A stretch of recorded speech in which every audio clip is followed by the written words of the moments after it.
ஒரு சமயம் பசுமையான காட்டில் சாமி அணில் கண் சிமிட்டியபடி எழுந்தது. பழங்கால ஓக் மரத்தின் ஆழத்தில் மறைந்திருக்கும் ஒரு மாய ஏகோர்ன் பற்றிய ஒரு புராணக் கதையை அவர் கேள்விப்பட்டிருந்தார். உறுதியுடனும் ஆர்வத்துடனும் சாமி தனது சாகச பயணத்தை தொடங்கினார். உற்சாகத்துடன் கிளையிலிருந்து கிளைக்கு குதித்தார்.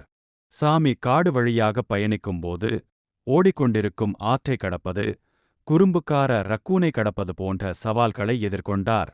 வழியில் அவர் விடாமுயற்சி மற்றும் தைரியம் பற்றிய மதிப்புமிக்க ஆலோசனைகளை பகிர்ந்து கொண்ட ஒரு புத்திசாலித்தனமான வயதான ஆந்தையை சந்தித்தார். ஆந்தையின் வார்த்தைகளால் உற்சாகமடைந்த சாமி, அவனது சிறு இதயம் தைரியத்தால் நிரம்பியது.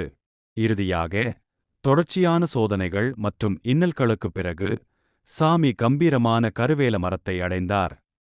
நம்பிக்கையின் பாய்ச்சலுடன் சூரிய ஒளியில் மின்னும் மந்திர ஏகோர்னை கண்டார்.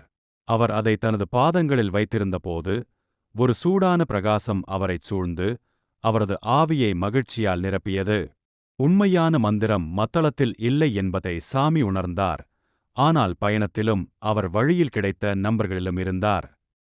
அதனால் சாமி தனது வசதியான கூட்டிற்கு திரும்பினார். அவரது இதயம் புதிய ஞானத்தால் நிரம்பியது மற்றும் மின்னும் நட்சத்திரங்களின் கீழ் தனது வன நண்பர்களுடன் பகிர்ந்து கொள்ள ஒரு கதை.